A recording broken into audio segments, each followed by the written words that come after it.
Volta, certo? Agora.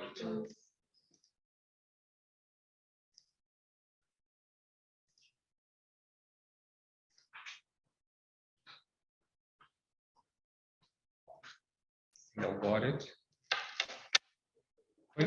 Desculpe, agora estou com a tela plena. Vou só, então, recapitulando. Voltando aos cuidados paliativos, a gente considera como uma abordagem, então a gente pode chamar que é uma técnica, né? Então, é passível tanto de aprendizado, quanto de ensino, quanto de aprimoramento contínuo.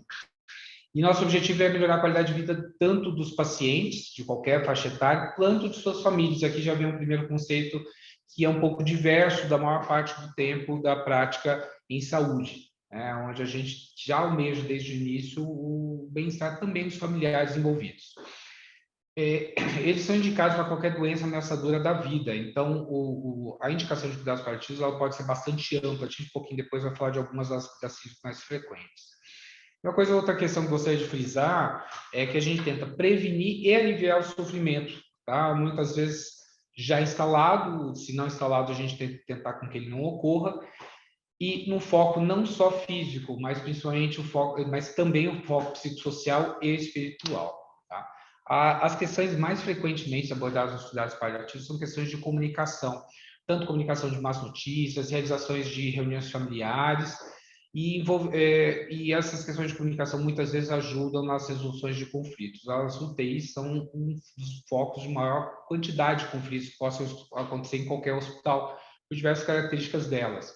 Esses conflitos podem acontecer entre familiares, do familiar com o paciente, do paciente com os familiares, da equipe, dentro da equipe da UTI com o médico assistente, dentro dos médicos assistentes, com a equipe de coleta de laboratório. Então, qualquer tipo de conflito, o treinamento em cuidados paliativos vai tentar minorar isso, e muitas vezes a equipe, nos locais que tem uma equipe de cuidados paliativos, ela pode ser chamada para ajudar nessa resolução. Tá? A questão mais difícil, acho que dentro da UTI, principalmente também dentro dos cuidados paliativos, é a discussão sobre questões de prognóstico e valores, né? É uma seara onde a gente tem dados, às vezes, pouco claros, e quando tem dados, muitas vezes a gente não utiliza. A gente tem ferramentas, a gente tem scores extremamente validados, mostrando porcentagem de sobrevida de pacientes e que a gente ou não os conhece ou não os usa, e quando tem um resultado que não era aquele que a gente esperava, a gente não segue o que eles falam. Tá? Isso tem para diversas doenças. Praticamente todas as grandes doenças têm algum score já validado para essa questão. A equipe de paliativo ou a pessoa atuando em cuidado paliativo, ela vai sempre buscar trazer uma questão que é, vamos estabelecer o que é a meta onde a gente quer chegar. Onde eu quero chegar? Vou tratar essa doença, mas onde eu vou chegar com ela? É sobrevida? É ganhar um tempo? É ganhar só um tempo para eu ver meu filho crescer, ou meu neto nascer? Né? São questões, às vezes, bastante individuais, e isso tem que ser sempre levado em consideração, e até chegar numa situação que tem diretrizes, que a gente chama de diretrizes avançadas de vida. Tá? O clássico da maior parte das pessoas vem na cabeça para quando cuidados paliativos é o controle de sintomas. O controle de sintomas ele está envolvido em todas essas outras questões e ele tem que ser garantido. O paciente em cuidados paliativos, a gente tem que tentar garantir controle de qualquer sintoma possível de ser controlado. O cuidado paliativo não termina quando o paciente falece, né? Então, o manejo do luto desses familiares e também o luto da equipe, né? Todo mundo já deve ter tido aquele paciente que faleceu e que a gente ficou muito tempo remoendo o que aconteceu com ele. E uma última que eu gostaria de frisar, nas grandes UTIs, é considerado uma questão de qualidade, é a abordagem das questões de espiritualidade. É considerado, nos grandes hospitais do mundo, má prática não ter sido abordado em pacientes de risco as questões de espiritualidade. Lembrando que espiritualidade não é religião. Pode ser manifestada como religião, mas não necessariamente como religião. Tá?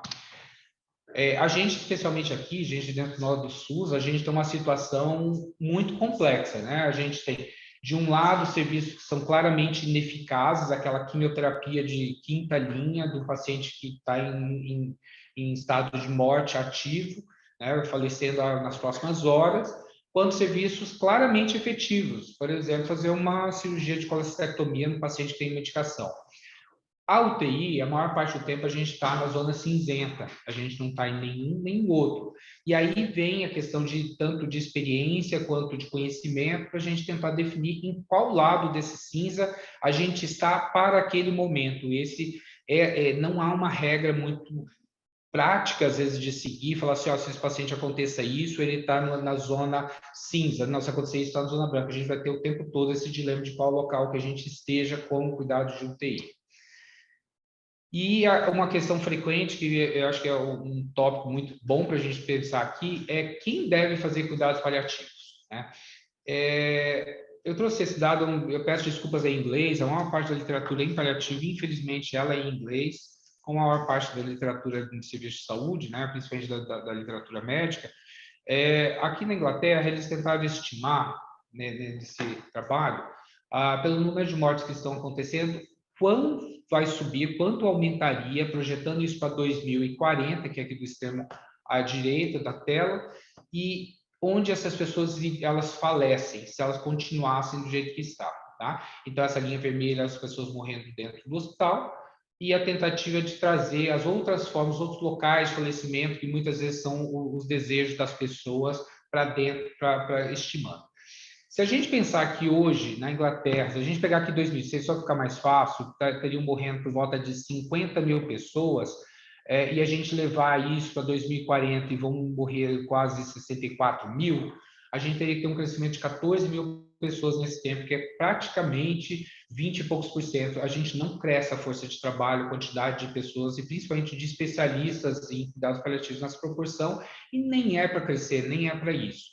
E é por isso que a gente apregou que cuidados paliativos não tenha necessariamente que acontecer do especialista, tá? Só reforçando essa questão, se a gente, né, estimando aqui nessa primeira coluna em verde, depois o traçado é estimativa, na azul e as estimativas em bolinhas, então aqui em cima são pessoas falecendo dentro do hospital, no azul pessoas falecendo em casa, ou em home care, que é o vermelho logo junto, e embaixo, em rosa, pessoas falecendo no hospice.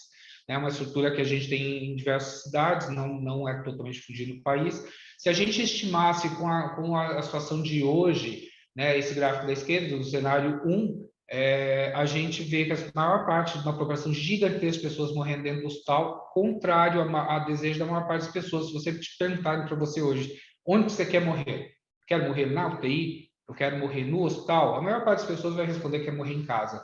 Então, se nosso objetivo é trazer o que essas pessoas querem, a gente tem que inverter isso, e aí vem esse cenário do lado direito, onde assim, a gente tem um aumento dessa linha azul, para elas falecerem em casa, e logo abaixo em home care, e essa é a tentativa. Se isso aumenta e isso for possível, quem que vai cuidar dessas pessoas? A gente, especialmente pensando aqui dentro do SUS, quem que vai cuidar das pessoas? O programa de saúde de família.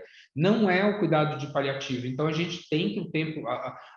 nós, especialistas em cuidados paliativos, uma meta nossa é tentar trazer capacitação para todas as pessoas poderem atuar em cuidados paliativos, porque é a única possibilidade da gente chegar e as pessoas terem suas situações de sintomas controlados e suas necessidades mais amplas atendidas. Tá? Então, o cuidado paliativo não é do paliativista. Uma parte, obviamente, pacientes mais complexos é do paliativista. Essa situação só reproduz a situação de outras áreas. Nem toda infecção é tratada pelo infectologista, nem toda hipertensão é tratada pelo subespecialista em hipertensão. Não é para ser isso, e por isso é importante esse tema a gente está tratando aqui. Todos nós aqui temos que ter algum conhecimento dentro de cuidados paliativos, tentar manejar no máximo possível dentro do nosso conhecimento. Aí vem a grande questão: quem toma a decisão, né? Quando fazer, quando não fazer, e quem toma esse tipo de decisão? Historicamente, a gente estava dentro de uma situação paternalista. Eu acho que muitas pessoas aqui vão lembrar, sei lá, 20, 30 anos atrás, quando simplesmente um cirurgião poderia chegar aqui e falar assim: Nayara, eu vou operar sua vesícula, estou te colocando na sala daqui a pouco. A decisão é paternal, é da equipe de saúde, é do médico, é de nossa. Essa, infelizmente, ainda é uma porcentagem muito alta das decisões dentro da saúde. Tá? A gente não precisa não prezar a autonomia dessas pessoas, a gente não ouvi-las e não perguntar, e principalmente quando elas falam, a gente não ouvir. Tá?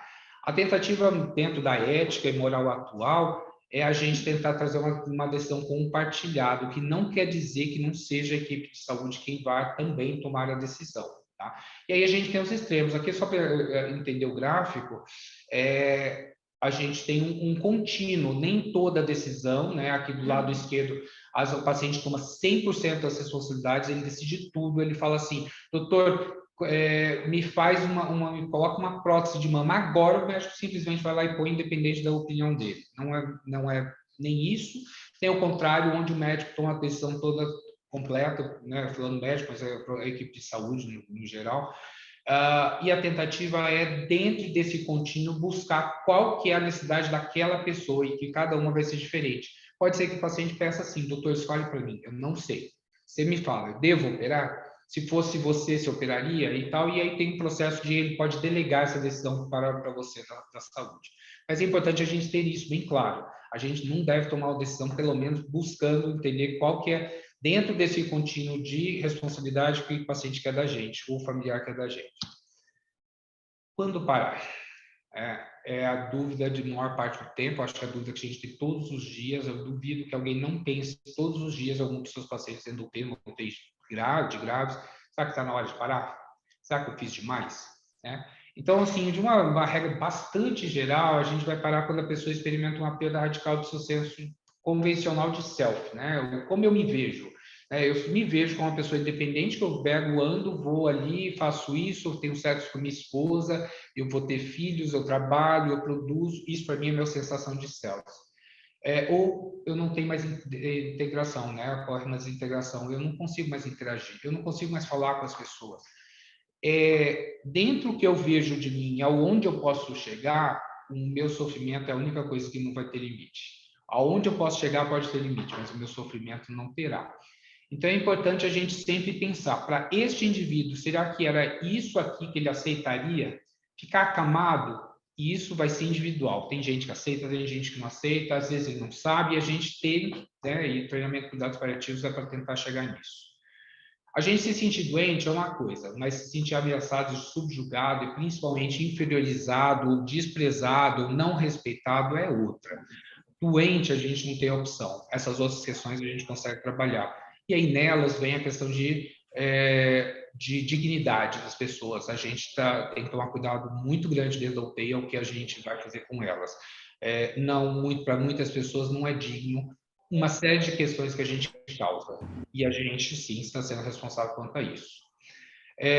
Não se sentir mais a pessoa que antes era, mas pode causar um desespero que afeta corpo, mente e alma. Não paliei nenhum sintoma, não ajudei em nada, eu só trouxe uma situação de um sofrimento sem limites. São questões para a gente pensar qual que é o momento para a gente parar. Não tem uma regra, não vou dar regra, obviamente, mas são questões para a gente pensar o que eu estou fazendo com essas pessoas. Tá? Quais são os cuidados que a gente chama de prolongadores artificiais da vida? Eu vou tocar só em alguns, os principais, eu acho que são cuidados da maior parte dentro da UTI, né? Ventilação mecânica, circulação corpórea, circulação extracorpórea, hemodiálise, dieta, é um prolongador artificial da vida, anti-uso de antibióticos, uso de uma série de terapêuticas que não vão. E aí eu gosto muito do termo da modificação que a oncologia fez, né? De tratamentos curativos para tratamentos modificadores da evolução da doença. Eu não vou modificar a evolução da doença. A pessoa vai morrer ou vai sofrer, independente do que eu faço, eu só prolongo o sofrimento. Eu não prolongo a vida, eu prolongo provavelmente a morte. Eu faço essa pessoa morrer de uma forma mais lenta, mais sofrida, menos independência e, principalmente, eu deixo ela numa situação onde ela nem consegue mais nem me dar a opinião dela e eu nem pergunto qual era a opinião que ela tinha antes de ser internada. Tá? E aí vem, qual é o paciente que seria candidato a manter ou tirar esses cuidados prolongadores artificiais da vida, né? E eu não vou trazer aqui, mas a gente pode disponibilizar para vocês, existe um manual do próprio Ministério, do próprio PROAD, SUS, onde tem uma série de classificações de prioridade de internação em UTI, para a gente pensar mais do que às vezes usar isso como regra, mas um paciente que tem baixa probabilidade de sobrevida, alta probabilidade de uma disfunção cognitiva severa e que os pacientes não optariam por manter, talvez não seja o paciente candidato a nenhuma medida prolongadora artificial de vida, tá? Disfunção, só lembrando que a gente fala de disfunção cognitiva severa, as principais causas são coisas que a gente causa na UTI. Ventilação mecânica prolongada não é quando vai para tráqueo, depois de 8, 9 dias de ventilação mecânica é considerado prolongado. Todos os trabalhos que abordam isso mostram uma disfunção cognitiva persistente por semanas, a meses, a anos, a nunca mais ser revertida, independente da terapêutica ter tido sucesso ou ter revertido essa situação inicial. A intervenção por si só, ou a gravidade da doença já é suficiente para isso. Tá? E pacientes acamados, que perdem de funcionalidade, que a gente vai vendo dentro da UTI, ele entrou conversando e ele não fala mais com a gente. Tá? Dentro da UTI, eu não vou esmiuçar, mas em termos de ética, a gente vai chamar duas situações, que é o que a gente tem visto muito no país latino que a gente mora, né, que é o withhold, withdraw, interrupção ou retirada. A gente entende culturalmente aqui no Brasil, né, de que eu parar com as medidas que eu já estou, ou ele não é tão agressivo quanto eu retirar as medidas com as quais eu coloquei. Em termos de ética, eu não vou esmiuçar aqui, não faz sentido nenhum. As duas formas eu estou tentando evitar um desfecho que eu estava modificando artificialmente. Então, tanto eu tirar quanto eu interromper, simplesmente parar o que eu estou fazendo, e aí, o que eu quero dizer com isso? Eu deixo a droga vasoativa, ou eu tiro a droga vasoativa, eu deixo a ventilação mecânica, eu tiro a ventilação mecânica, tanto em termos éticos, quanto na maior parte dos termos legais, não faz diferença.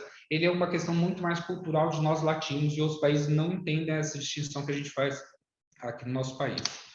Eu vou deixar isso aqui para vocês, só para vocês poderem ter acesso. São os principais medidas prolongadoras artificiais da vida. E aí tem algumas considerações, principalmente qual o grau de sintoma que podem acontecer. Não dá tempo, daria para a gente fazer uma apresentação inteira só sobre isso. Síndromes que eu acho que vale a pena a gente pensar, e principalmente aqui, esse trabalho que ele mostra. Cada coluna dessa é um tipo de sintoma, e quanto mais alto, mais sintoma tem daquilo ali. Esses pacientes, por exemplo, em azul é dor, no segundo é falta de ar, então pacientes, por exemplo, com câncer tem mais dor do que falta de ar, enquanto uma insuficiência cardíaca, que é o segundo grupo, aqui ele tem menos dor ainda muito, mas mais falta de ar, mais fadiga. Enquanto um DPOC, né, ele vai ter menos dor, mas mais falta de ar, um pouco menos fadiga, e aí vai, né, doenças renais crônicas, demências e AIDS. São só alguns grupos. E aí a gente entender que a partir de um diagnóstico do paciente, isso não me fala os sintomas que ele vai ter, eu posso prever alguns que ele vai ter e eu tenho que começar a pensar isso. Esse paciente que tem esses sintomas, eu tenho que buscar ativamente vários desses sintomas, porque às vezes o paciente não tem capacidade de relatar. Isso aqui é mais para vocês terem também, a aula vai ficar disponível, então mais para vocês terem como literatura. E o meu último tópico eu queria conversar com vocês, e se interrompendo, e a Nayara já vai entrar com algumas coisas complementando do que eu estava conversando. A gente tem uma teoria, e eu peço desculpas, esse slide é de um livro, não consigo achar isso digitalmente, fica sempre distorcido nas fotos, mas é livro, e é o grande clássico que a gente tem, que é um livro sobre cuidados pós-UTI, ou síndrome pós-UTI. Se alguém tiver interesse, pode contactar a gente aqui nos Autocruz, eu disponibilizo o nome e tudo, e tem na internet, é facilmente encontrável, mas ele não tem ele digital. Bom, enfim, no primeiro grupo, a gente tem a teoria mais frequente que as pessoas pensam, né? A gente tem aqui, nesse primeiro gráfico, eu tenho uma doença aguda, né? Então, ele vem aqui critical illness, né? Uma doença aguda. Eu tenho uma perda funcional muito grande, em pequeno prazo de tempo. Eu vou tratar, ele vai se recuperar parcialmente, e aí depois ele volta a cair igual a curva anterior que ele estava tendo, né? Do tempo de sobrevida dele. Então, a gente acha, na maior parte das vezes, que o paciente ele vai recuperar do que eu estou tratando, do que eu estou cuidando, que ele vai voltar próximo daquilo que ele era, um pouquinho pior, mas depois ele continua piorando. Esse aqui é um banco de dados do Washina, que é um dos maiores pesquisadores em ensino e pós-sepsis. Ele tem um banco de dados gigantesco, e aí ele mostra que não é verdade isso. A gente tem alguns outros tipos de evolução em pacientes, principalmente pacientes de cuidados críticos, tá? Então, eu trouxe aqui só para a gente pensar que alguém está com o áudio aberto. A gente tem duas outras apresentações frequentes, principalmente para paciente de UTI. O segundo aqui é o chamado slow burn, o queimador lento. Então, esse paciente ele tem uma perda funcional aguda, severa, eu trato, ele não recupera. ele continua caindo e em long term, né, em tempo mais distante, uma meta mais distante, ele não volta a ter nem aquela capacidade ou a velocidade de perda funcional que ele teria antes. Ele não precisa ter outra doença. Isso vai acontecer com uma doença. A gente tem que estar atento que pode ser isso. É aquele vozinho que teve uma pneumonia, melhorou um pouquinho, nunca mais volta a andar. Uma outra evolução que pode acontecer, e isso aqui, gente, é baseado em banco de dados de evolução de há vários anos de alguns pacientes. Acho que o banco de dados, a China deve ter pelo menos uns 10 mil pacientes dos Estados Unidos sendo acompanhados ainda. E aqui à direita, o relapse and recurrences, o que ele quer dizer? Que pacientes que eles vão ter perdas funcionais e cada vez ele vai cair.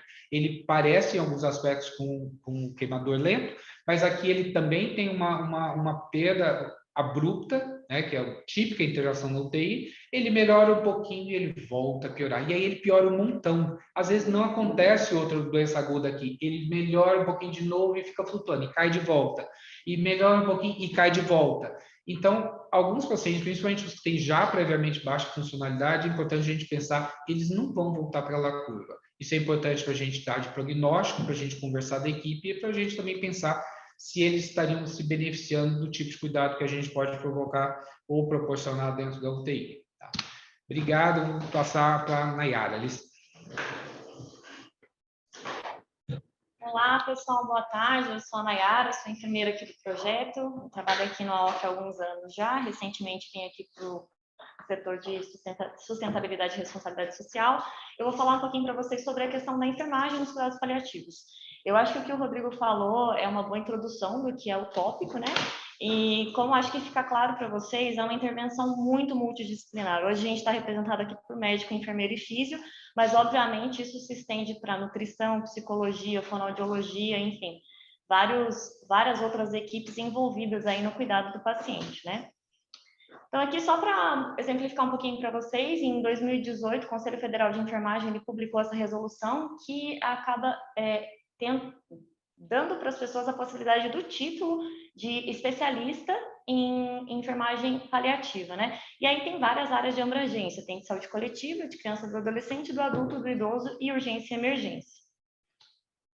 Em relação à enfermagem, né? A gente sabe, acho que todo mundo que trabalha na área da saúde tem essa ideia, né? A enfermagem acaba sendo um elo entre várias das equipes multidisciplinares e também tem a questão da relação muito intensa que a gente tem tanto com o paciente quanto com o familiar, né? Como o Rodrigo disse, dentro do paliativo isso fica muito forte, que a gente não trata só o paciente, a gente trata também a família, né? Então, só para exemplificar aqui um pouquinho, a questão da atribuição mesmo da equipe de enfermagem nesse processo. Aqui, como o Rodrigo disse, a gente tem umas questões, né, de tentar entender um pouquinho as definições desses conceitos em relação a eutanásia, ortotanásia e distanásia, né? Então, aqui está exemplificado um pouquinho para vocês, e o que a gente busca com o paliativo é exatamente a ortotanásia, né? Que é a questão do morrer naturalmente, a não adoção de medidas prolongadoras de vida que acarreta sofrimento adicional e a morte na hora certa. A gente não tem a ideia, com o paliativo, de antecipar a morte desse paciente, e sim da gente trazer essa dignidade, trazer esse mínimo de dignidade para ele no processo de morte, né? Aqui, em relação aos cuidados de fim de vida, que tem essa questão, né? Apesar do paliativo não ser exclusivamente direcionado para cuidados de fim de vida, dentro da UTI é o cenário que a gente mais vê, né? Os pacientes que são crônicos, que tiveram essas degradações que o Rodrigo trouxe para vocês, acabaram hospitalizando na UTI e para a nossa realidade é que esses pacientes às vezes demoram para sair, ou então eles ficam um tempo muito longo com a gente na UTI até que a gente consiga ver qual vai ser o melhor desfecho. Muitas vezes eles acabam evoluindo a óbito na UTI mesmo, né? Então, um pouquinho para exemplificar para vocês que nessa fase que a gente já considera os cuidados de fim de vida, o corpo ele já está no estado de catabolismo. Então, as pessoas, os indivíduos, né, eles já têm uma perda exponencial de tecido gorduroso e tecido muscular, e a gente vai ter um processo de caquexia aí, né, uma perda de vitalidade do corpo, e com isso vai gerar uma falência gradativa de múltiplos órgãos. Isso pode ser lentamente evoluído se a gente não tiver nenhuma intervenção, no sentido de abordar para cuidados paliativos e trazer ali um conforto para aquele paciente, ou vai ser baseado em muito sofrimento até que ele aconteça naturalmente. Aqui, em relação às últimas horas ou os dias anteriores à morte, a gente conhece como processo ativo de morte. E nessa fase, as funções do organismo, do indivíduo, eles se reduzem progressivamente, né? E tem aumento de muitos sinais e sintomas que a gente já falou, infelizmente a gente tem pouco tempo de aula para trazer o manejo de cada um desses sintomas. Obviamente a gente poderia fazer uns 5 dias de aula aqui com isso. Mas durante esse período de fase ativa de morte, mesmo processo ativo de morte, o paciente ele tem agravamento de sinais de náusea e vômito, fraqueza, fadiga, sonolência, delírio, ingesta oral, né, pele fria, cianose, dispneia, enfim. Então, tudo isso ele se agrava e é nisso que a gente tem que pensar, porque no processo ativo de morte deve ter a preocupação da equipe de saúde em relação a deixar de fazer, suspender ou deixar de fazer medidas de suporte que for considerado desnecessário para aquele contexto de finitude do paciente, né? Que a gente tenta buscar aí evitar qualquer tipo de tratamento ou procedimento que prolongue o sofrimento e o próprio processo ativo de morte, porque muitas vezes a gente vai acabar prolongando esse processo ativo de morte que tem toda essa questão de pioras, de sintomas mais intensos, de coisas que a gente tenta manejar durante o processo do cuidado paliativo. Então, dentro da UTI, o que a gente, como equipe, pode pensar, né? Então, a gente tem que discutir muito o prognóstico e os planos de cuidado com a equipe. A gente tem que preparar tanto o paciente quanto a família, assim como acabar fazendo, como a gente chama, um meio de campo entre toda a equipe multidisciplinar, seja um intensivista, seja um médico assistente, seja toda a equipe multi que vai nos apoiar aí na instituição desses cuidados paliativos. A comunicação, como o Rodrigo falou, é extremamente importante, então a gente tem que ter uma comunicação empática, e aí vem atitudes também de compaixão e solidariedade, como, por exemplo, estender o tempo de visita, pensar, às vezes, na possibilidade de uma alta desse paciente da UTI para o quarto, para que ele possa ficar acompanhado pelos seus familiares nesse momento, permitir que o paciente coma aquilo que ele tem desejo de comer, assista o que ele quer assistir, escute a música que ele quer ouvir. Então, isso também é importante, né? Não tem a ver só com a saúde física nessa questão. Se possível, né? Buscar auxílio de quem é especialista e treinado em cuidados paliativos, mas como o Rodrigo bem falou, isso não é inerente, não é exclusivo apenas do paliativista. Todos nós, como profissionais de saúde, como profissionais da saúde, podemos pensar nisso também. A gente pode ofertar isso para o paciente, indiferente de ter alguém treinado ou especialista nessa área. E aqui eu acho que é uma coisa muito importante, assim, para mim eu acho que é uma das mais importantes de todo o processo, que é embasar os cuidados no conforto do paciente. Então a gente tem que pensar sempre no conforto do paciente. A gente vê muito na nossa realidade, também na realidade dos hospitais que a gente passa, que às vezes o paciente ele já está em paliativo, mas ele está coletando exame, ele já está em paliativo, mas ele está fazendo glicemia capilar. Então a questão aqui é a gente manter para o paciente aquilo que é necessário para ele, aquilo que ofereça conforto. E tudo aquilo que não oferece conforto, muitas vezes pode ser uma coisa que para a gente é confortável, como por exemplo a dieta, você pensa, vou deixar meu paciente sem comer? Então a questão é, às vezes sim, porque às vezes a própria dieta pode estar causando desconforto naquele paciente, seja por estase gástrica, seja por uma má absorção já do organismo por conta de todo esse processo de morte. Então, muitas vezes a gente tem que rever muito daquilo que a gente considera terapêutico para o paciente que está na fase terapêutica, para um paciente de paliativo talvez não seja. Então, preconizar medidas de conforto. Aí a questão de monitorar o controle dos sintomas de forma sistemática e readequar as monitorizações dos cuidados profissionais, ou seja, entra um pouco nessa questão de você ter ideia do que você vai programar para aquele seu paciente de meta e de cuidados, que provavelmente vai ser diferente de um paciente que não esteja em paliativos, e até mesmo a questão de, eu sei que às vezes dói um pouco no coração, mas às vezes é necessário pensar em reajustar os alarmes do monitor, pensar em silenciar os alarmes para que aquilo não seja também um desconforto para o paciente, para a família, de ficar alarmando na orelha deles e causando desconforto, causando ansiedade. Então, tudo isso a gente tem que pensar.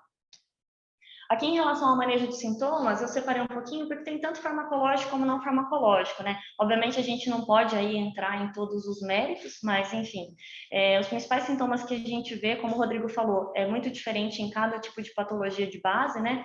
Mas, em geral, são dor, náuseas e vômitos, insônia, delírio, constipação ou diarreia, dispneia, sangramento, prurido, principalmente em uso de opioide, né? Às vezes a gente usa morfina, causa bastante prurido nos pacientes. Então, o que cabe para a gente é identificar esses sintomas e prevenir que eles aconteçam, não só tratar, prevenir, evitar que o paciente tenha aquele desconforto, aprazar e administrar a medicação ou medida não farmacológica e continuar reavaliando o paciente para ver se aquilo foi solucionado ou então passar para uma próxima etapa, identificar se há fatores de piora, se existe alguma coisa que está piorando aquele sintoma, que está piorando aquele desfecho e o que a gente poderia fazer por conta disso. E adequado posicionamento, a questão de realmente a camite que a gente fala, né? Realmente ficar muito tempo na cama né? Causa lesão, causa desconforto. Então, realmente ficar atento a esses pacientes, se eles não conseguirem fazer isso espontaneamente, a gente prover isso para eles. Em relação aos cuidados de fim de vida, como garantir? A gente pode garantir tanto com diretiva antecipada de vontade, que constitui a manifestação da vontade da pessoa mesma em relação ao tratamento que ela deseja ou não ser submetida. Em um plano avançado de cuidados, quando é o processo pelo qual o indivíduo ou ele tem total capacidade, ele consegue definir o que ele quer ou o que ele não quer a partir daquele momento, ou então, em caso de incapacidade, esse paciente pode delegar isso a uma terceira pessoa, que vai ser a pessoa responsável por definir as condutas no caso desse paciente. E aí, gente, tem vários tópicos que eu acho extremamente importantes que a gente poderia levar aqui horas falando, mas eu trouxe um específico porque eu vejo que é muito pouco difundido e é muito útil, que é a hipodermóclise. Eu não sei se todo mundo já ouviu falar, se todo mundo sabe o que é, mas em geral, a hipodermóclise ela é um tipo de acesso onde a gente administra a medicação ou solução através de tecido subcutâneo. Né? Então, ela funciona através de pressão osmótica e pressão hidrostática, ou seja, entra ali por perfusão tecidual e difusão, a gente acaba tendo absorção dessas medicações por essa via. Obviamente, não são todas as medicações que podem fazer, mas eu vou deixar isso disponível para vocês aqui também. Então, aqui é um pouquinho da concentração do medicamento. A gente vê que a administração subcutânea, ela não perde em ação, ou tempo de ação, ou em cobertura para quase nenhuma das medicações, das formas de administração. Então, essa questão o medicamento na corrente sanguínea. Então, a gente consegue ver aqui que ele funciona muito bem em relação a nível, né, de concentração de medicamento. Eu não sei o que está acontecendo, está riscando aqui. Aqui um pouquinho de vantagens e desvantagens, é fácil de administrar, qualquer profissional da saúde treinado pode fazer, ele oferece o mínimo de desconforto local, é confortável para usar até no meio domiciliar, ele tem menor risco de hiperidratação inadvertida, ou seja, de você correr um soro aberto num tempo longo que acabe fazendo um edema agudo no paciente ou alguma coisa do tipo, né, que possa gerar uma sobrecarga cardíaca, menor interferência na mobilidade e promoção da autonomia. A infusão pode ser interrompida em qualquer momento sem risco de trombose, isso é muito bom também. E é extremamente econômica. A desvantagem é a limitação na administração de grandes quantidades de fluidos, obviamente, por uma reposição volêmica fica difícil fazer por hipodermóclise. A capacidade de absorção é lenta, com limite de volume a ser infundido.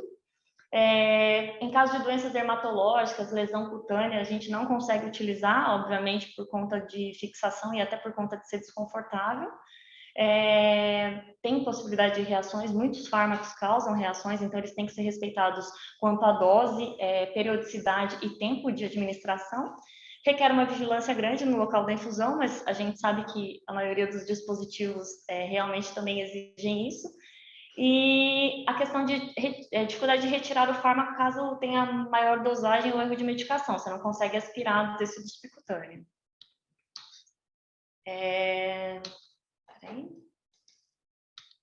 Aqui é um pouco das indicações, então é indicado quando o paciente não tem possibilidade de ingesta via oral, ele tem dificuldade de acesso venoso, ele tem uma desidratação de leve a moderada e para controle farmacológico de sinais e sintomas no fim de vida. Aqui alguns dos critérios de exclusão, tem tanto absoluta quanto relativa, então, obviamente, a recusa do paciente, um distúrbio grave de coagulação, que aí realmente fica difícil, pode apresentar um hematoma local ali na região. Se eu precisar de uma reposição imediata e rápida de volume, fica difícil realmente fazer uma reposição volêmica por uma hipodermóclise. E em presença de franca nasarca, porque aí realmente a absorção vai ser prejudicada por isso. E a relativa em relação à proximidade com a articulação, caquexia, síndrome da veia cava superior, inflamação ou úlceras cutâneas, que se não for, obviamente, no local da punção é possível, se for, fica difícil. Então, aqui a gente tem mais ou menos, só para vocês terem uma ideia, os locais onde a gente poderia funcionar. Então, tem a questão até do quanto de volume você pode fazer em cada local, mas é só para ter uma ideia. E eu deixei salvo aqui também um videozinho no YouTube, onde dá para assistir uma aulinha de como faz a punção. E aqui é só para vocês terem uma ideia, eu não vou entrar em detalhe, obviamente, porque senão não dá tempo, mas aqui são as medicações que a gente consegue fazer, a dose, a diluição, o tempo de infusão, e se tem algum comentário relativo a cada medicação específica, né? Então, a gente vê aqui vários medicamentos que a gente poderia estar fazendo por hipodermóclise. Bastante utilizado na UTI, inclusive morfina para dor, ondansetrona, que é para náusea, midazolam, que é medicação que a gente pode fazer como uma sedação paliativa, por exemplo, que a gente também não vai entrar no assunto hoje. Pode fazer aporte calórico, a gente pode fazer expansão volêmica até 1.500 ml por sítio. E aqui é só uma tabelinha, depois a gente disponibiliza para vocês essa aula em PDF, mas aqui tem uma ideia mais ou menos do que é compatível, o que não é compatível, o que não foi testado. Caso o paciente só tenha um acesso, a gente precisa escolher as medicações, a gente tem uma ideia de compatibilidade das medicações que são permitidas fazer via hipodermóclise, né? E aqui é só para deixar claro para vocês que realmente, apesar de a gente pegar mais nesse tópico, porque a gente está falando de UTI, o cuidados paliativos não é só para o fim de vida, né? Então, a gente pega mais essa parte, mas os cuidados paliativos, eles vão bem além disso, como o Rodrigo bem introduziu para vocês. Agradeço muito a atenção de vocês. Agora eu vou passar para a Márcia, que vai finalizar a aula.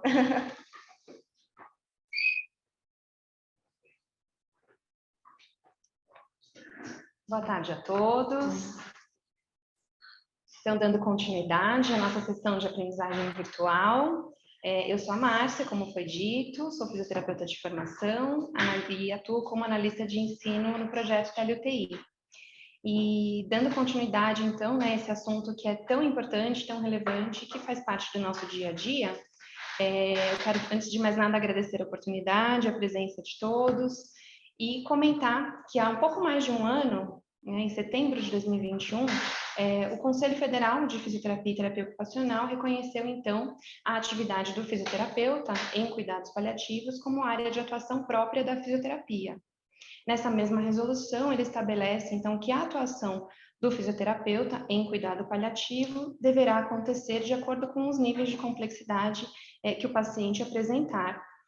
É, portanto, um componente do tratamento integrado que pode ser executado em todos os níveis de atenção, em qualquer cenário de saúde, tanto no contexto hospitalar, quanto ambulatorial, domiciliar, e deve o profissional, então, buscar a capacitação para atuar de forma autônoma, em equipe, ou mesmo em equipe multidisciplinar na instituição onde ele estiver inserido. Essa resolução recomenda ainda a inclusão da temática dos cuidados paliativos nos cursos de graduação e de formação de especialistas.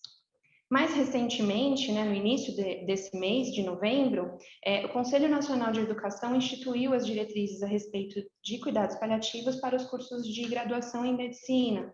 Então, na fisioterapia, a gente ainda não atingiu esse mesmo patamar, a gente ainda precisa de muito mais discussão e avançar nesse sentido para que o cuidado paliativo faça parte da nossa grade curricular básica. Então, nós, enquanto profissionais de saúde, né, e o fisioterapeuta especificamente, está diante de um paciente que apresenta uma doença ameaçadora da vida, mas que não necessariamente encontra-se em processo de morte. Por isso, né, de forma complementar a tudo que já foi dito pelos meus colegas, é fundamental que se tenha clareza das expectativas e dos objetivos que serão alcançados com esse paciente. Na fisioterapia e na reabilitação especificamente, a gente sempre tem como objetivo a aquisição, né, de posturas, de resultados, de funções, ganho de força, ganho de amplitude, de movimento, etc. Nem sempre isso vai ser possível com o paciente paliativo. Às vezes sim, mas outras vezes não. Por isso é necessário esse alinhamento das expectativas para que não aconteçam frustrações, nem por parte do profissional de saúde, assim como também pelo paciente e pela própria família dele.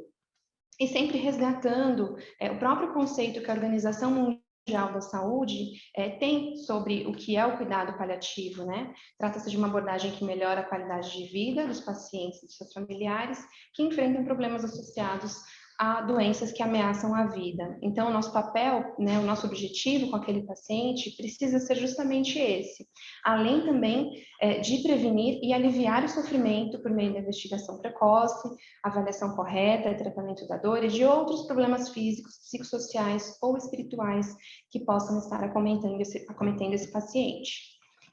Junto com tudo isso, a manutenção da sua funcionalidade quando possível.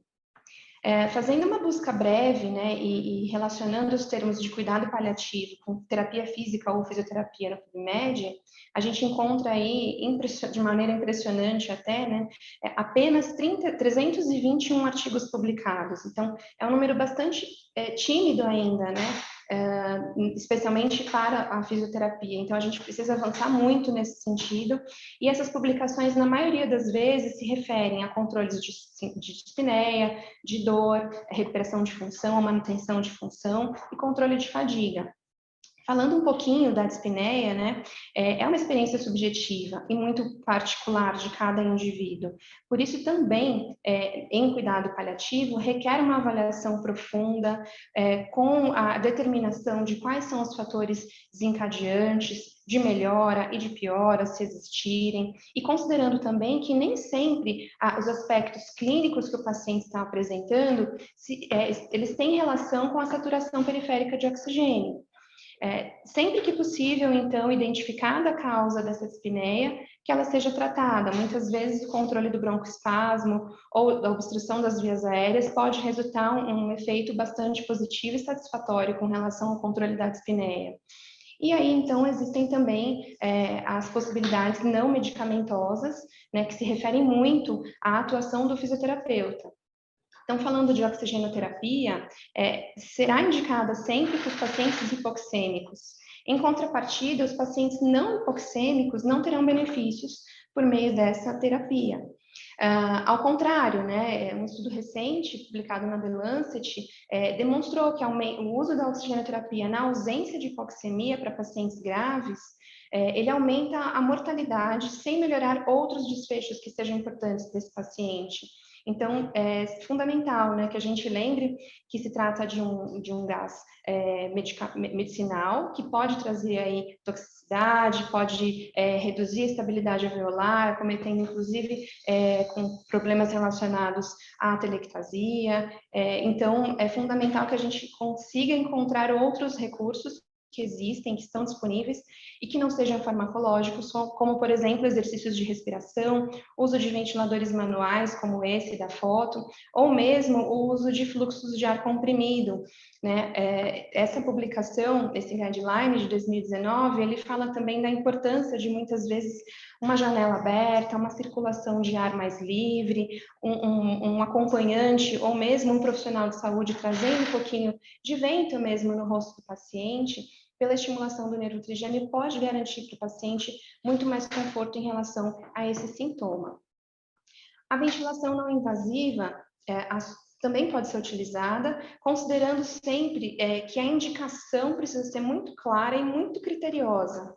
É necessária uma avaliação muito individualizada e essa decisão, como em tudo em paliativo, e essa decisão precisa ser compartilhada tanto com o paciente quanto com a família, considerando também que o paciente passará por algum tempo ali impossibilitado de contato com outras pessoas e com os seus entes queridos, e considerando também a chance de desconforto em função da interface utilizada. Isso requer uma reavaliação constante dos objetivos e do custo-benefício do uso dessa terapia. E, claro, a gente não pode esquecer que ela é totalmente contraindicada quando o paciente já se encontra com um rebaixamento de nível de consciência. Então, aqui, só para exemplificar, né, nós temos diversos tipos de interfaces que podem ser utilizadas, desde máscaras nasais, sem nenhum apoio na testa, tem esse outro tipo que traz aquela plaquinha de gel que também traz algum tipo de conforto, tem essa facial, tem a full face, a máscara almofadada, e da mesma maneira a gente também tem no mercado fixadores com qualidade de materiais diferentes também, esse aqui de tecido com velcro, esse um pouco mais rígido, que são aquelas tiras de silicone, e aí nem sempre a gente vai ter um recurso material e tecnológico que a gente gostaria. Então, isso também precisa ser levado em consideração para que essa indicação seja feita da maneira correta. Em relação ao posicionamento do paciente que se encontra com dispneia, né? É muito comum e muito frequente nós observarmos o paciente nessa posição, quando é possível ortostatismo, ou mesmo sentado, né? Com o corpo inclinado para frente, com o apoio dos membros superiores, ou mesmo apoiando numa mesinha, quando possível, porque isso libera o posicionamento do diafragma, permitindo uma excursão maior, aumentando a capacidade vital e garantindo aí uma sensação de melhora com relação à dispneia. Quando não é possível, né, esse posicionamento, quando o paciente não tem esse nível de funcionalidade que permite esse posicionamento, em decúbito lateral, com a cabeceira elevada, a gente costuma também ter melhores resultados. Existem outras possibilidades, como técnicas de relaxamento, musicoterapia, a redução da temperatura do ambiente do quarto também pode ajudar bastante. A utilização de toalhas ou de panos frios na face do paciente também tem sido apontada, especialmente no que a gente viveu agora no Covid, que gerou uma série de publicações nesse sentido, como algo que pode também trazer um alívio para esse sintoma. Em relação à funcionalidade e fadiga, se estamos diante de uma doença ameaçadora de vida, é muito comum que existam também limitações das funções desses pacientes, graças à dispneia e à fadiga que muitas vezes estão presentes, né? Consequentemente, as atividades de vida diária e a qualidade de vida desses pacientes vão sofrer prejuízos também. E as técnicas de conservação de energia podem ser bastante positivas no sentido de garantir que esse paciente continue se movimentando, continue se sentindo ativo e realizando pequenas atividades dentro da sua casa, do ambiente onde ele estiver inserido. Então, essas imagens, que são um pouco mais clássicas, né, de um paciente com DPOC, uma publicação que se refere a pacientes com DPOC, demonstra justamente isso, né? O controle da respiração pode ser utilizado, o planejamento das atividades de uma maneira distribuída, equilibrada e com prioridade daquilo que seja necessário realizar naquele momento, sempre lembrando que é possível parar, descansar ou mesmo pedir ajuda. Então, a altura, né, de objetos para que ele possa alcançar, realizar higiene, entre outras atividades, sentado, para evitar também um cansaço maior, são alternativas e que fazem parte das técnicas de conservação de energia para garantir maior conforto e maior funcionalidade para esse paciente. Esse artigo, ele fez, em contrapartida, já que a gente está falando, né, de técnicas de conservação de energia, aqui a gente está fazendo um contraponto e observando qual é o efeito de um programa de exercícios em relação ao controle de fadiga em pacientes paliados. Então, foi um estudo randomizado, controlado, que avaliou pacientes com câncer avançado recebendo cuidados paliativos que foram submetidos a um programa de exercícios ativos e com técnicas de liberação e facilitação neuromuscular proprioceptiva. O resultado foi bastante surpreendente, né? O programa de exercícios causou uma redução significativa nos scores de fadiga, em termos de gravidade da fadiga, e houve impacto também no seu funcionamento diário. No grupo controle não foi observada nenhuma alteração significativa com relação a esse score. E, além disso, o programa se mostrou bastante eficaz em promover um bem-estar geral dos pacientes, reduzindo a intensidade dos sintomas coexistentes, como dor, sonolência, falta de apetite e depressão. Então, ele sugeriu que a fisioterapia seja um método seguro no controle da fadiga associada ao câncer. Falando um pouquinho de dor, que também é um sintoma bastante presente em pacientes paliativos, existem uma série de possibilidades de intervenções não farmacológicas para o seu controle, desde estimulação cutânea, termoterapia, hidroterapia, ultrassom, acupuntura, TNS, e assim sucessivamente. O que, infelizmente, não é sempre possível é a presença desses recursos no ambiente onde esse paciente está inserido. Então, por questões financeiras, por questões materiais e também por questões de suporte tecnológico. Porém, apesar de tudo isso, o que a gente sempre vai ter disponível, né, e isso é uma característica de todos os profissionais da saúde, mas em especial do fisioterapeuta, é a possibilidade de realização do toque.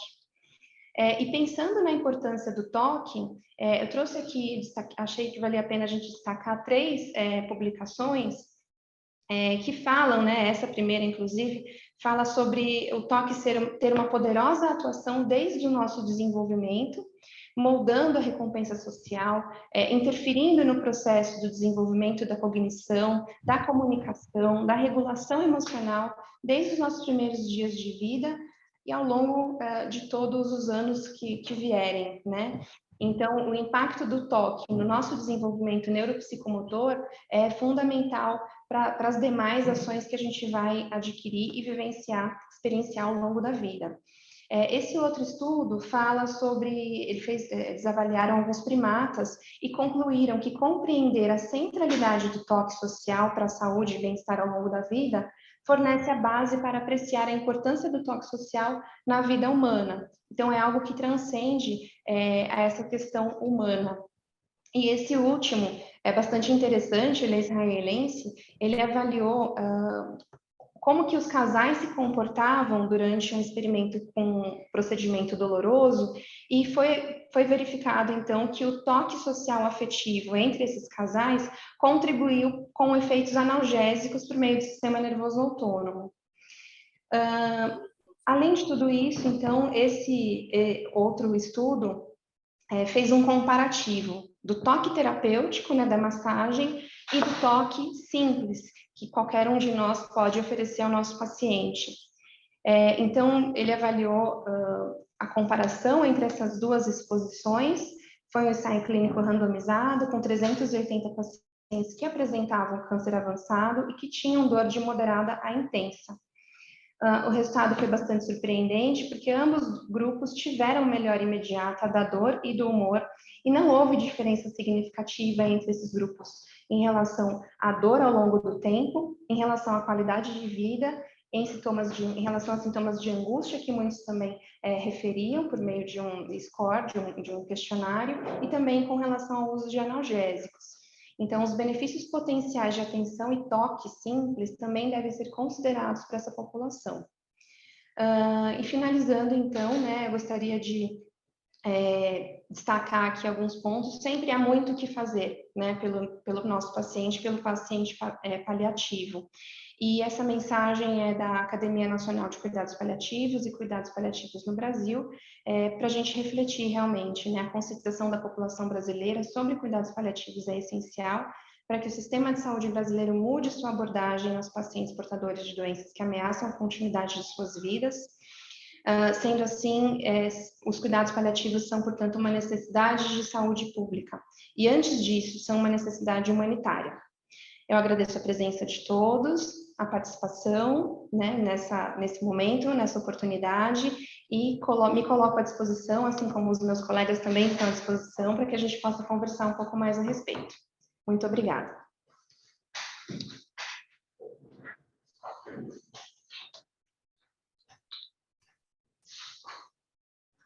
Acho que a doutora Daniela levantou a mão. Olá, boa tarde a todos. Eu gostaria de fazer uma pergunta para o time, mas primeiro eu quero parabenizar, né, todos pela excelente apresentação.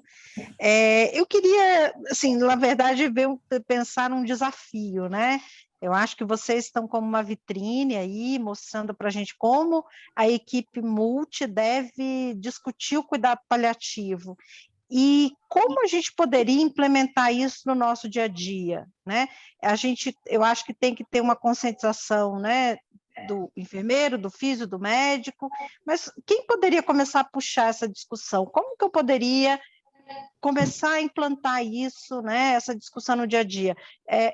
Pedir para a enfermagem, a físio, estar presente na hora que o médico for conversar com a família. Como que estratégias que vocês pensam que poderia funcionar? Aí eu jogo para todo mundo.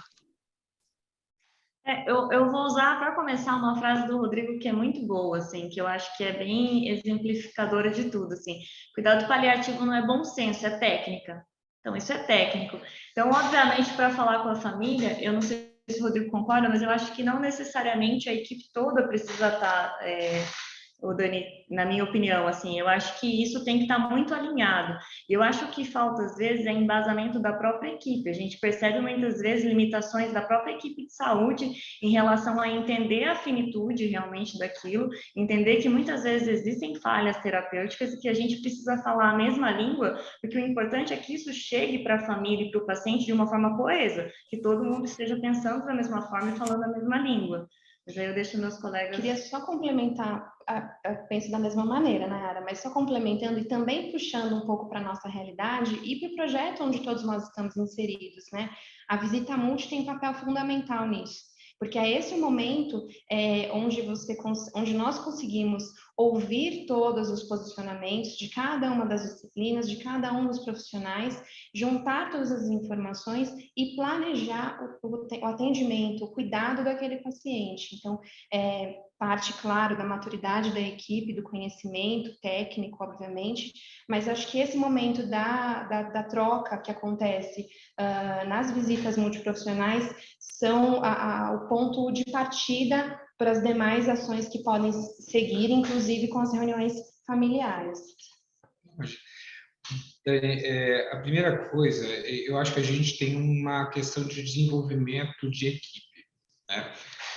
A decisão da perspectiva da UTI para decisões enquanto cuidados paliativos, de priorização, de controle de sintomas, limitação terapêutica, ela já é uma decisão coletiva, nunca é sozinha.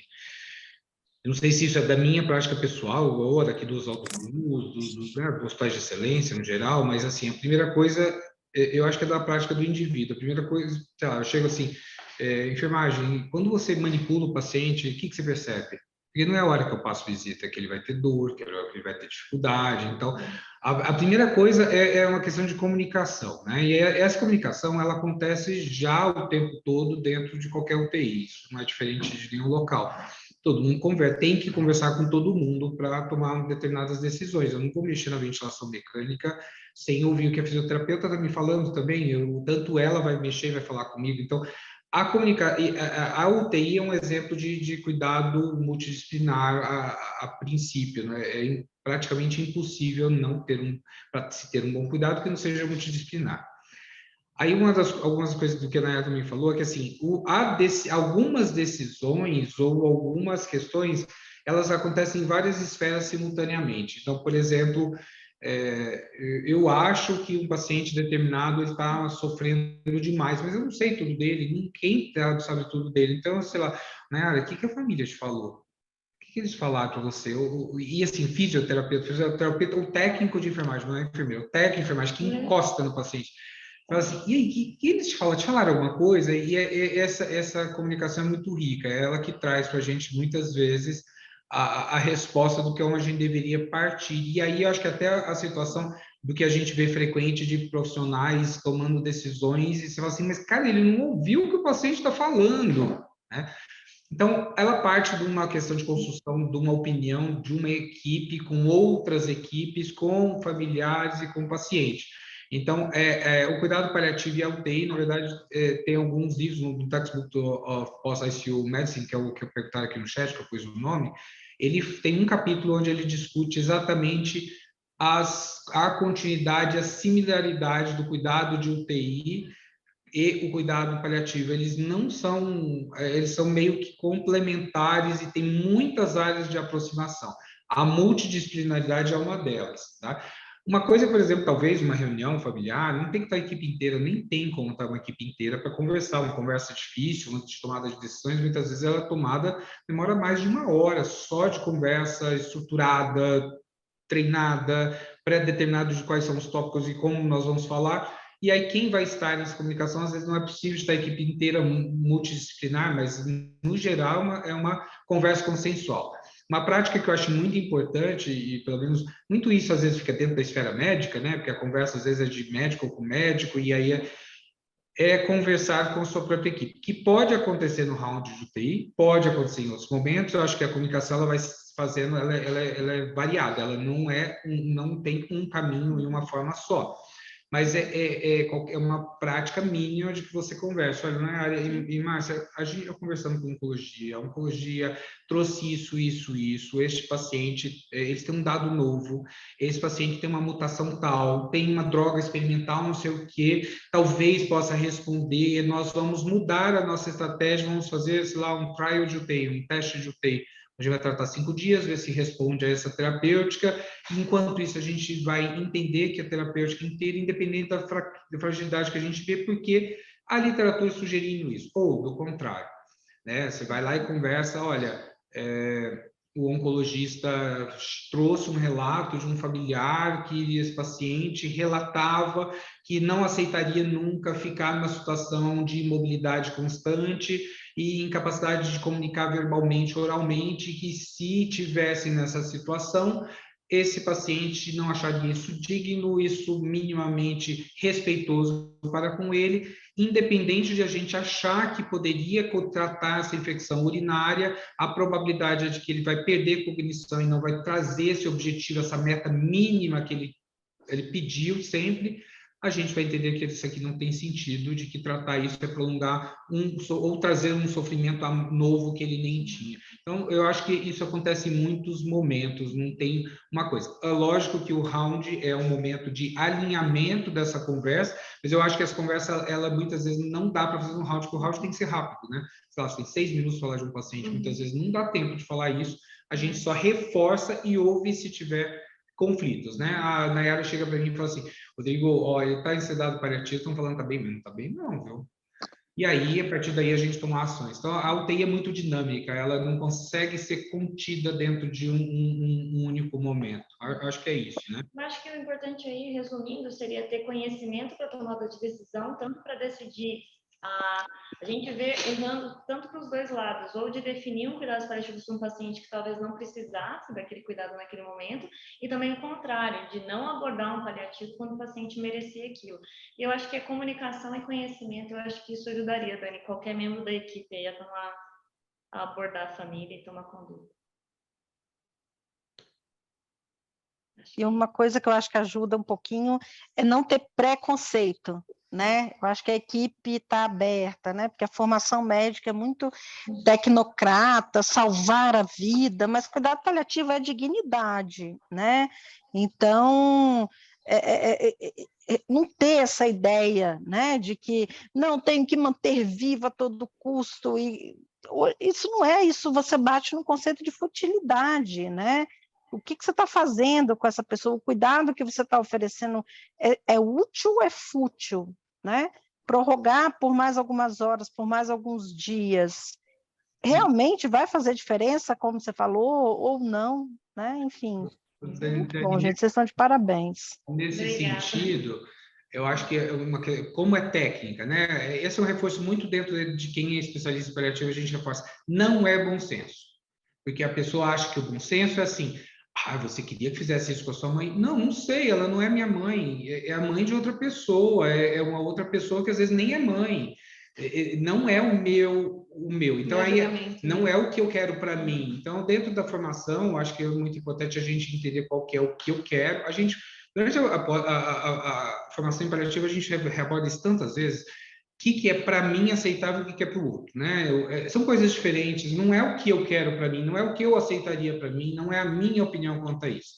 E dentro dos tópicos mais difíceis, eu acho, em cuidado de saúde, nem cuidado paliativo, cuidado de saúde, que é o capítulo de comunicação, existe um capítulo que se chama comunicação de más notícias, né, ou de discussão de diretrizes avançadas, e ele tem que ser preparado, né? Existe um artigo famoso não lembro se era o JAMA, New England, um cara fez uma carta, um residente, ele é um japonês, ele mudou para os Estados Unidos, ele era cirurgião no Japão, e aí ele mudou para os Estados Unidos, onde ele resolveu fazer cuidados paliativos, porque ele tinha um problema de coluna, que ele não conseguia operar, e aí ele fez uma carta, né, dando a impressão dele de que fazer uma comunicação difícil é igual operar.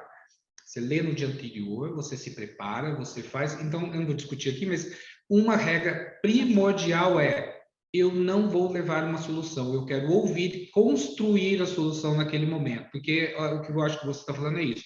Eu acho que a solução é essa, eu vou tentar impor a minha solução a quem quer que seja, e aí começa a ser tudo errado, é aí que começa a dificultar.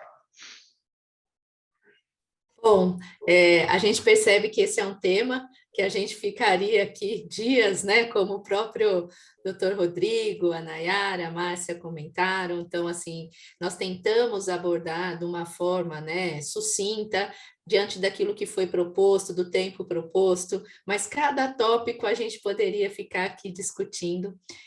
Parabéns, né? Eu acho que a aula foi, a apresentação foi muito pertinente. Nós nos colocamos à disposição para dúvidas, né? Pode ser via e-mail, pode ser pelo chat. A gente viu que algumas tiveram alguns questionamentos sobre materiais. Agradeço demais a presença de todos e gostaria de pedir se quem pudesse abrir a câmera para a gente registrar, para a gente tirar uma foto, né, para mostrar esse momento de interação, né, esse momento de troca entre os hospitais, entre as equipes, que tanto favorece tanto os profissionais, mas principalmente os pacientes do SUS, né, que é por eles que nós estamos aqui, é por eles que nós fazemos os projetos. Agradeço imensamente a presença. Quem que tira a foto, gente? Que eu sou meio ruim de tirar foto, hein? Cadê o pessoal Acho que o dele? Ricardo. Esse eu tiro um print da tela aqui. Então dá risada, hein, gente? Os que estão de máscara aí, ó. Deixa eu só mudar a visualização aqui da tela para visualizar todo mundo. E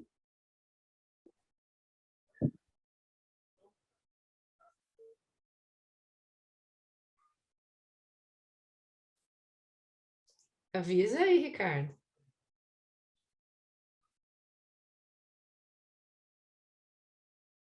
isso, pronto, pessoal.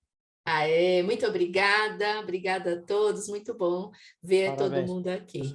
Tchau, tchau, gente. Parabéns, tchau, tchau. Parabéns, foi excelente. Tchau, tchau. Obrigada. Tchau. Pessoal, obrigado.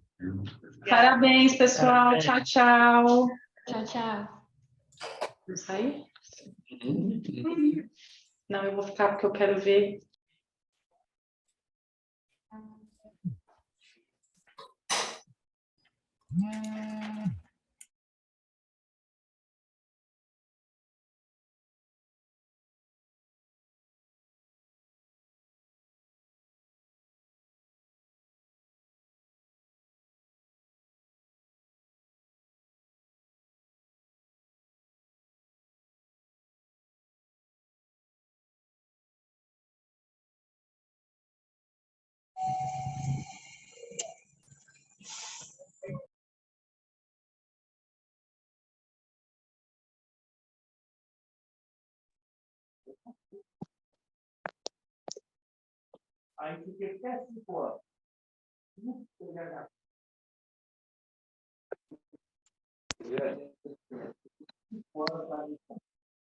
Deixa eu estar ouvindo.